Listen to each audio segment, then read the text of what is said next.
أعزائي طلاب أولى إعدادي، أهلا بيكم.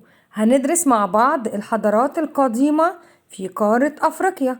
وزي ما احنا عارفين إن قارة أفريقيا مقررة علينا السنة دي بالحضارات بالتضاريس بكل حاجة في قارة أفريقيا.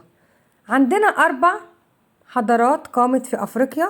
طبعا كل حضارة ليها خصائصها اللي بتميزها عن غيرها.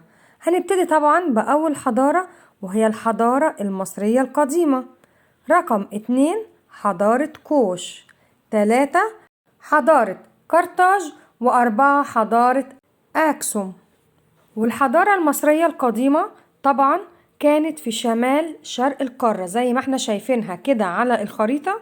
وطبعا حضارتنا المصرية القديمة كانت مميزة جدا لأنها قامت على ضفاف نهر النيل، وده طبعا ساعد الإنسان إن هو يستقر ويعرف الزراعة، وكمان يربي كده مجموعة حيوانات معاه تساعده في الزراعة، وأنشأ القرى والمدن والأقاليم. إذن الحضارة المصرية القديمة دي حضارة مميزة جدا لوجود نهر النيل. وكمان المصري القديم عرف الفنون والعمارة والأدب وبنى الأهرامات زي ما احنا عارفين، وكمان برع جدا في فن النحت.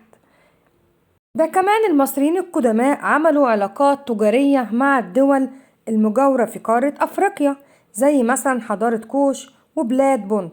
إذن حضارتنا كانت مسيطرة من الآخر كده على القارة كلها، وكانت حضارة مميزة. الحضارة رقم 2 وهي حضارة كوش.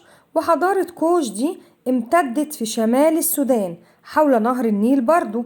إذن حضارة كوش كانت تحت الحضارة المصرية في شمال السودان، والحضارة دي اعتمدت على الزراعة طبعا لوجود نهر النيل، والتجارة والتعدين كمان. واشتهرت حضارة كوش بتجارة العاج والبخور والحديد والذهب وحاجات تانية كتيرة. كمان الكوشيين برعوا جدا في فن الرسم والنحت والعمارة. مش بس كده، دول كمان اتأثروا بالحضارة المصرية القديمة، نحتوا التماثيل وكمان بنوا المعابد والأهرامات زي مصر.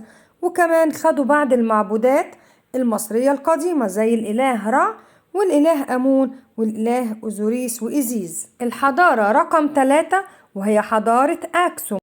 والحضارة دي امتدت في شرق أفريقيا في إريتريا وأثيوبيا حاليا. والحضارة دي تميزت بأنها كانت مركز تجاري قوي جدا في قارة أفريقيا.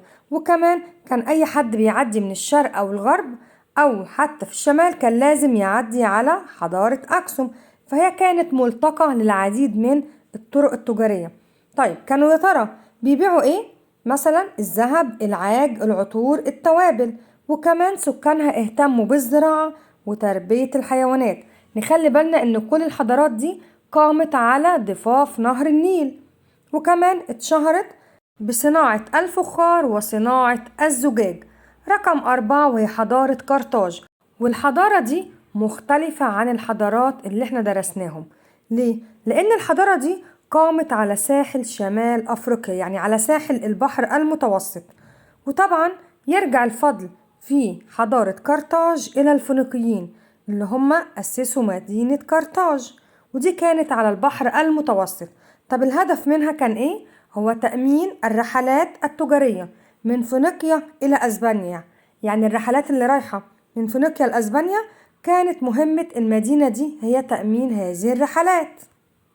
ونخلي بالنا إن حضارة قرطاج مختلفة عن ال3 حضارات لأنها لم ترتبط بنهر النيل، ولكنها اعتمدت على التجارة لوجودها طبعا على ساحل البحر المتوسط. في النهاية بتمنى لكم إن احنا نكون فهمنا الخريطة كويس جدا وفهمنا كمان الحضارات.